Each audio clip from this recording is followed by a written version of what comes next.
नमस्कार दोस्तों, welcome to the official channel of Jio boy. तो आज हम एक बड़े ही इंटरेस्टिंग टॉपिक पर बात करेंगे कि why Tamil Nadu hates Hindi but loves Urdu. Tamil Nadu जो कि इंडिया का एक बहुत ही वाइब्रेंट और डाइवर्स स्टेट है, जहां पर उनकी एक यूनिक लैंग्वेज, कल्चर और हिस्ट्री है। इस स्टेट में आपको काफी पुराने हिस्टोरिकल मॉन्यूमेंट्स और टेम्पल्स देखने को मिलेंगे, लेकिन इस स्टेट में एक बड़े ही अनयूजुअल फिनोमेना को लंबे समय से विटनेस किया जा रहा है। हिंदी और संस्कृत दोनों भाषाओं के प्रति हेट और उर्दू जो लैंग्वेज है उसके प्रति एक्सेप्टेंस। जी हाँ दोस्तों, यहाँ पर आपने सही सुना, हिंदी लैंग्वेज के अगेंस्ट तमिलनाडु ने अपना सपोर्ट दिखाया है। बेसिकली इसके पीछे एक बहुत ही शॉकिंग हिस्टोरिकल कॉन्टेक्स्ट है कि जब 1960s में सेंट्रल गवर्नमेंट की ओर से हिंदी को ऑफिशियल लैंग्वेज बनाने की कोशिश की थी, उस टाइम तमिलनाडु में इसको लेकर मैसिव लेवल पर प्रोटेस्ट देखा गया था। बट क्यों?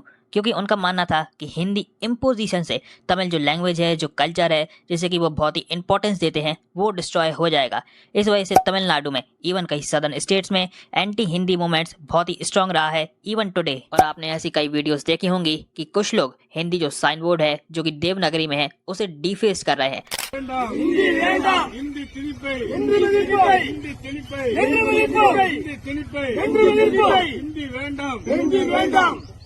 अभी रिसेंट में डीएम के जो कि तमिलनाडु की पॉलिटिकल पार्टी है, उन्होंने नेशनल एजुकेशन पॉलिसी में 3 लैंग्वेज फॉर्मूले का विरोध किया है और कहा है कि बीजेपी हिंदी इम्पोजिशन को फोर्स कर रही है। तो यहाँ तक तो मैंने बता दिया कि हिंदी जो लैंग्वेज है उसे इतना ज्यादा हेट क्यों मिल रहा है। बट तमिलनाडु में संस्कृत जो कि एंशिएंट लैंग्वेज है उसका विरोध क्यों हो रहा है? संस्कृत जो लैंग्वेज है उसका यूज मॉडर्न टाइम्स में इतना होता नहीं है, फिर भी इसका विरोध तमिलनाडु में क्यों देखा जा रहा है? इसको हम समझेंगे 3 पॉइंट से। पहला यहाँ पर पॉइंट है द्रविडियन आइडेंटिटी। तमिलनाडु में द्रविडियन आइडेंटिटी काफी स्ट्रांग है, जिसका मानना है कि साउथ इंडिया का जो कल्चर है, जो लैंग्वेज है, वो बेसिकली तमिल कल्चर से इन्फ्लुएंस्ड है, जो कि कुछ हद तक सही भी है और कुछ हद तक गलत भी है। वो कैसे, मैं आपको बाद में बताऊंगा। वहीं द्रविडियन आइडेंटिटी का ये भी मानना है कि जो नॉर्थ इंडिया का कल्चर है, जो लैंग्वेज है, वो बेसिकली इंडो आर्यन लैंग्वेज और लोगों से इन्फ्लुएंस्ड है, जो कि यूरोप से आए हैं। तो यहाँ पर मैं आपको बता दूं कि साउथ इंडिया में कुछ ऐसी भाषाएं हैं जैसे मलयालम, वो तमिल और संस्कृत दोनों भाषाओं से इन्फ्लुएंस्ड है, जो कि अपने आप में बड़ी यूनिक है। दूसरा यहाँ पर पॉइंट है लैंग्वेज पॉलिटिक्स। संस्कृत प्रमोशन या इस लैंग्वेज को बचाने को लेकर जब भी बात उठी है तो इसके अगेंस्ट में सबसे पहले तमिलनाडु से ही आवाज उठी है, क्योंकि यहाँ पर जो पॉलिटिशियंस हैं उनका मानना है कि संस्कृत जो लैंग्वेज है वो हिंदू नेशनलिस्ट या बीजेपी के एजेंडा से लिंक है, इवन इंडो आर्य से भी जोड़कर देखा जाता है। इस टॉपिक को लेकर ओम बिरला ने पार्लियामेंट में एक तमिलनाडु के पॉलिटिशियंस को काफी सटीक जवाब दिया है। The population survey in 2011 said only 73,000 people are supposed to be speaking. Sir, when that's the data, why should the taxpayers' money be wasted because of your RSS ideologies? अब माननीय सदस्य, आप दुनिया के किस देश में रह रहे हो? ये भारत है और भारत की मूल भाषा संस्कृत रही है, और इसीलिए हमने कहा 22 भाषाओं में, केवल संस्कृत में नहीं कहा। आपको संस्कृत की क्यों आपत्ति हुई? आपको संस्कृत भाषा की क्यों आपत्ति हुई? आपको हिंदी में आपत्ति हो, आपको संस्कृत में भाषा हो।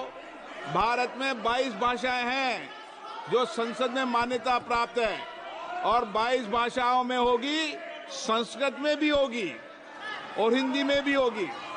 थर्ड यहाँ पर पॉइंट है which language is the oldest. इस टॉपिक को लेकर आए दिन इंटरनेट पर लोग एक दूसरे से लड़ते हैं और डिबेट करते हैं कि कौन सी लैंग्वेज सबसे पुरानी है, तमिल या संस्कृत। जो लोग संस्कृत को पुरानी भाषा मानते हैं उन लोगों को तमिलनाडु की ओर से काफ़ी ज़्यादा हेट मिलता है, और लोग ये भी कहते हैं कि संस्कृत जो लैंग्वेज है वो डेड लैंग्वेज है, इसका बेसिकली मजाक बनाते हैं। तो यहाँ पर तो बात हो गई हिंदी और संस्कृत की कि इन लैंग्वेजेस को तमिलनाडु में क्यों थ्रेट माना जाता है और इन्हें क्यों हेट मिल रहा है। तो चलिए आगे बढ़ते हैं और हम लोग बात करने वाले हैं Urdu language in Tamil Nadu.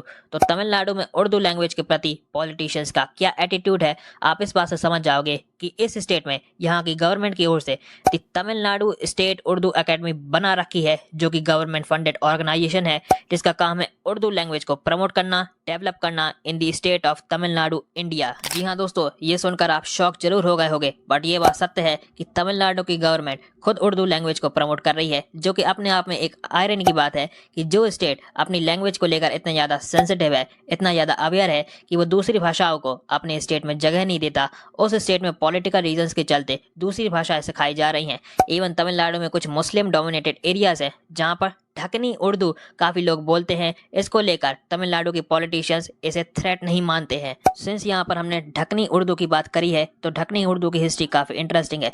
Basically ये उर्दू ही है, बस इसमें साउथ इंडियन डायलेक्ट एडिट है जो कि डेक्कन सुल्तानत और मुगल आर्मी के टाइम पर अप्लाई की गई थी।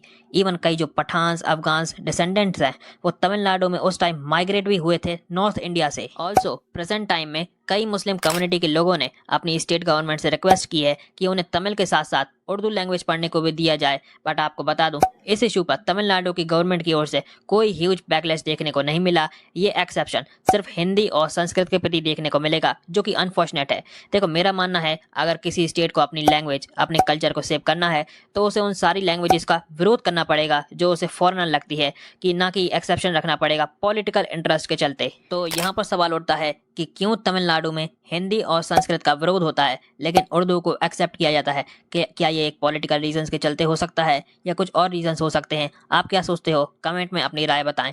और हाँ, आप लोगों से एक रिक्वेस्ट है कि आप लोग चैनल पर नए हो तो आप लोग इस चैनल पर लगभग 400 सब्सक्राइबर करा दीजिएगा। Thanks for watching.